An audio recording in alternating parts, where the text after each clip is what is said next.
Gracia transformadora. Y a los 23 días del mes séptimo envió al pueblo a sus hogares alegres y gozosos de corazón por los beneficios que Jehová había hecho a David, y a Salomón, y a su pueblo Israel. Segundo libro de Crónicas 7:10. Después de esos días congregados en celebración de la inauguración del templo, en sacrificios, alabanza y adoración, el pueblo volvía a su casa, cada cual de donde vino, pero no como vinieron, sino esta vez llenos de gozo y fortaleza por la gracia de Dios y por la gloria de su presencia. Es que la gracia de Dios no deja indiferente a cualquiera que se tope con ella, y, aunque vemos desde la perspectiva del nuevo pacto, en tiempos veterotestamentarios Dios también dejaba caer su gracia a los hombres. Y a la vista está, de cuán gozoso estaba el pueblo de Dios tras la celebración del templo de Salomón, por su gloriosa presencia. Y así de transformadora es su gracia, que de un anciano Abraham sin hijos hizo a Abraham, el padre de las naciones, a quien tenía por amigo. Tocó Dios a Jacob, el suplantador, y con su bendición lo transformó en Israel, sanando su pasado, y poniéndolo por nombre de su nación. ¿Quién hay, en todo el relato bíblico, que haya experimentado la gracia de Dios y no se haya evidenciado un cambio en su vida? Ni aun Jonás, el que quería huir de su presencia, ni siquiera Sansón, el que vivió la vida a su manera. La gracia les alcanzó, e igualmente sus vidas fueron transformadas de grandes decepciones a grandes ejemplos del poder de Dios y de su irrevocable y poderosa palabra. Tanto así que Jonás fue nombrado por Jesús como señal de Cristo a los fariseos, por cuanto murió y resucitó al tercer día, así como el profeta fue tragado por el pez y escupido a los 3 días.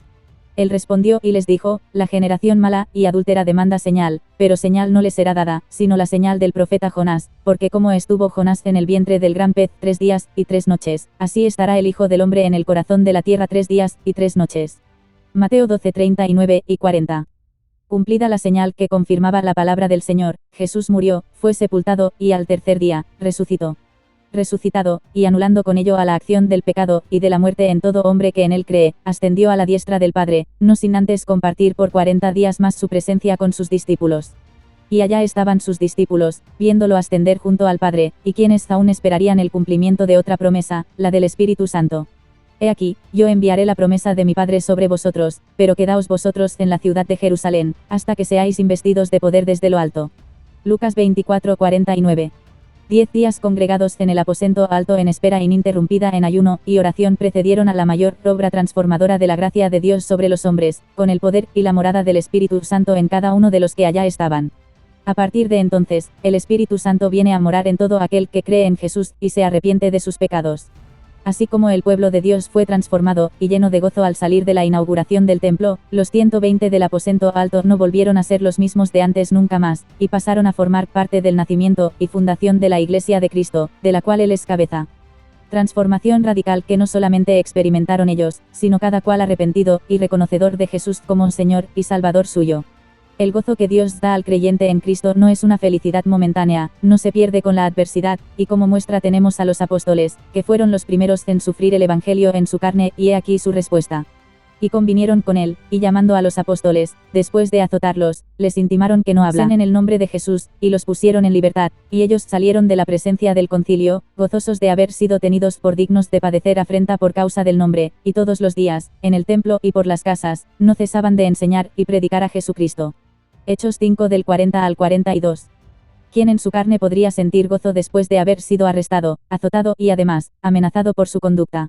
Mas la razón del azote era Cristo, y el origen del gozo el Espíritu Santo en ellos, un gozo que sobrepasa todo entendimiento.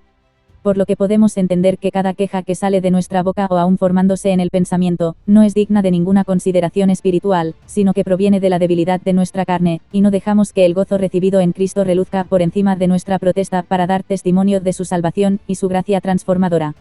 ¿Qué gracia transformadora mostraremos al incrédulo si no dejamos que nuestra identidad se evidencie por el gozo ante la adversidad, el cual es fruto del Espíritu? Por ende, hoy haremos bien en acogernos al buen consejo de Pablo a los hermanos, desesperanzados y llenos de dudas, de Tesalónica, y que es voluntad de Dios. Estad siempre gozosos, orad sin cesar, dad gracias en todo, porque esta es la voluntad de Dios para con vosotros en Cristo Jesús. Primera a los Tesalonicenses 5 del 16 al 18.